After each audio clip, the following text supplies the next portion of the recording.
എല്ലാവർക്കും സുഖമല്ലേ?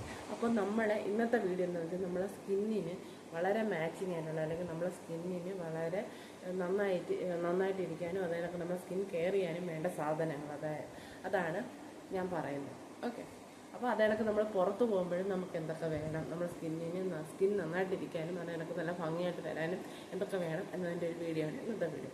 അപ്പോൾ ആദ്യം നമുക്ക് വേണ്ടത് ഫേസ് വാഷാണ്. ഫേസ് വാഷ് എന്ന് പറഞ്ഞാൽ നമ്മളെ ബഡ്ജറ്റ് നോക്കുക, മാത്രമല്ല നമ്മളെ സ്കിന്നിന് ഏറ്റവും നല്ലത്, നമ്മുടെ സ്കിന്നിന് ഏറ്റവും മാച്ചിങ് ആയിട്ടുള്ള ഏതാണോ അത് തന്നെ സെലക്ട് ചെയ്യുക. എൻ്റെ സ്കിന്നിന് ഏറ്റവും മാച്ചിങ് എന്ന് എനിക്ക് തോന്നിയിട്ടുള്ള ഹിമാലയയുടെ പ്യൂരിഫൈങ് ക്ലീൻ ഫേസ് വാഷാണ് കേട്ടോ.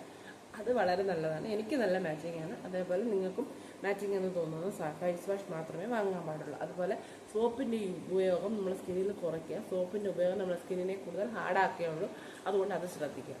നെക്സ്റ്റ് നമുക്ക് വേണ്ടത് ഒരു മോയ്സ്ചറൈസറാണ്. ഞാൻ യൂസ് ചെയ്യുന്നത് പോൺസിൻ്റെ സൂപ്പർ ലൈറ്റ് ജെൽ എന്ന് പറഞ്ഞ മോയ്സ്ചറൈസറാണ്. വളരെ പെട്ടെന്ന് നമ്മുടെ സ്കിന്നിലേക്ക് അബ്സോർബ് ആവും, നല്ല ക്വാളിറ്റി ഉണ്ട്, അതുപോലെ ബഡ്ജറ്റ് ഫ്രണ്ട്ലിയാണ്. അതുകൊണ്ട് നിങ്ങളും നിങ്ങളുടെ സ്കിന്നിന് മാച്ചിങ് ആയിട്ടുള്ള വളരെ മാച്ചിങ് ആയിട്ട് നിങ്ങൾക്ക് തോന്നുന്ന മോയ്സ്ചറൈസർ മാത്രമേ വാങ്ങാൻ പാടുള്ളൂ. ഓക്കെ, എനിക്ക് പേഴ്സണലി എൻ്റെ ഫേവറേറ്റ് ഇതാണ് പോൺസ് സൂപ്പർ ലൈറ്റ് ജെല്ലിൻ്റെ. എനിക്ക് വളരെ നന്നായിട്ട് ഇഷ്ടപ്പെട്ടിട്ടുള്ള ഒന്നാണ്. നെക്സ്റ്റ് നമ്മുടെ സൺസ്ക്രീനാണ്. സൺസ്ക്രീൻ വളരെ പ്രധാനപ്പെട്ട ഒരു കാര്യമാണ്. സൺസ്ക്രീൻ വാങ്ങിക്കുമ്പോഴും നമ്മുടെ സ്കിൻ ടോണിന് മാച്ചിങ് ആയിട്ടുള്ള സൺസ്ക്രീൻ മാത്രമേ വാങ്ങാൻ പാടുള്ളൂ. പിന്നെ ശ്രദ്ധിക്കേണ്ട ഒരു കാര്യം, SPF 50 ഉള്ള സൺസ്ക്രീൻ വേണം വാങ്ങാനായിട്ട്, അതും ശ്രദ്ധിക്കുക. നെക്സ്റ്റ് നമുക്ക് കാജലാണ്. കാജൽ അങ്ങനെയൊന്നുമില്ല, ഏത് കാജൽ വേണമെങ്കിലും യൂസ് ചെയ്യാം കേട്ടോ. പിന്നെ ഐബ്രോ പെൻസിൽ, നമ്മൾ ഐബ്രോസ് ഫില്ല് ചെയ്യാനായിട്ട് വളരെ ഇമ്പോർട്ടൻ്റ് ആയിട്ടുള്ള ഒരു കാര്യമാണ് ഐബ്രോ പെൻസിൽ എന്ന് പറയുന്നത്.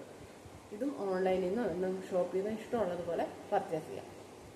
പിന്നെ വേണ്ടത് കൺസീലറാണ്. കൺസീലർ നിങ്ങളുടെ സ്കിൻ ടോണിനനുസരിച്ചുള്ള കൺസീലർ വേണം വാങ്ങാനായിട്ട്. അതല്ലെങ്കിൽ നിങ്ങൾ സ്കിൻ ടോണിന് മാച്ചിങ് അല്ലാത്ത കൺസീലർ വാങ്ങിക്കഴിഞ്ഞാൽ കൺസീലർ അപ്ലൈ ചെയ്ത് കഴിയുമ്പോഴത്തേനും സ്കിന്നിൽ അവിടെ ഇവിടെ നമ്മൾ ആ ഒരു ഫിനിഷിങ് കിട്ടത്തില്ല. അത് എനിക്ക് അവിടെ ഇവിടെ ബ്ലെൻഡ് ചെയ്ത് കഴിഞ്ഞാലും നീറ്റായിട്ട് വരണമെന്നില്ല. അതുകൊണ്ട് നമ്മളെ സ്കിന്നിന് മാച്ചിങ് ആയിട്ടുള്ള കൺസീലർ മാത്രമേ ചൂസ് ചെയ്യാൻ പാടുള്ളൂ. അതുപോലെ ഫൗണ്ടേഷൻ എപ്പോഴും പുറത്ത് പോകുമ്പോൾ ഫൗണ്ടേഷൻ ഇടണോ എന്ന് നിർബന്ധമൊന്നുമില്ല.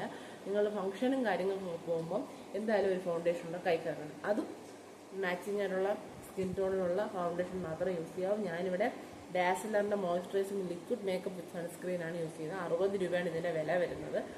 നിങ്ങളുടെ സ്കിൻ ടോണിന് മാച്ചിങ് ആയിട്ടുള്ള ഫൗണ്ടേഷനെ നിങ്ങൾ ചൂസ് ചെയ്യാൻ പാടുള്ളൂ. നെക്സ്റ്റ് വേണ്ടത് ലിപ് ലൈനറാണ്. നമ്മൾ ലിപ്സ്റ്റിക് ഇടുന്നതിന് മുമ്പ് ലിപ്പിന് ഒരു ഔട്ട്ലൈൻ കൊടുത്ത് വേണം ഷെയ്ഡ് ലിപ്സ്റ്റിക് അപ്ലൈ ചെയ്യാനായിട്ട്. അപ്പം ലിപ്സിനൊരു ഷേപ്പ് കിട്ടാൻ വേണ്ടിയാണ് ലിപ് ലൈനർ യൂസ് ചെയ്യുന്നത്. അതും അത്യാവശ്യമുള്ള കാര്യമാണ്. നെക്സ്റ്റ് വേണ്ടത് ലിപ്സ്റ്റിക്കാണ്.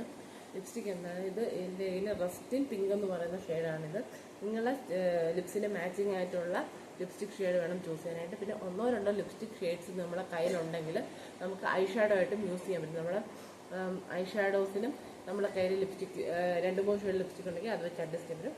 അത് നിങ്ങളുടെ ലിപ്സിന് മാച്ചിങ് ആയിട്ടുള്ള ലിപ്സ്റ്റിക് ചൂസ് ചെയ്യാൻ പ്രത്യേകം ശ്രദ്ധിക്കാം. അപ്പം ഇത്രയും ഐറ്റംസ് ഒക്കെ ഏകദേശം ഉണ്ടെങ്കിൽ, പിന്നെ ഞാൻ പറയാത്ത 2-3 ഐറ്റംസ് കോമ്പാക്ട് പൗഡർ അങ്ങനത്തെ ഐറ്റംസ് ഒക്കെ ഉണ്ട്. അതൊക്കെ വെച്ച് ഡീറ്റെയിൽഡ് ആയിട്ടൊരു മേക്കപ്പ് വീഡിയോ ഞാൻ പിന്നീട് ചെയ്യുന്നതായിരിക്കും. ഓക്കെ, അപ്പം വീഡിയോ ഇഷ്ടപ്പെടുകയാണെങ്കിൽ എല്ലാവരും ലൈക്കും ഷെയറും സബ്സ്ക്രൈബും ചെയ്യണേ. പുതിയ വീഡിയോ ആയിട്ട് കാണുന്നത് എല്ലാവർക്കും ബൈ.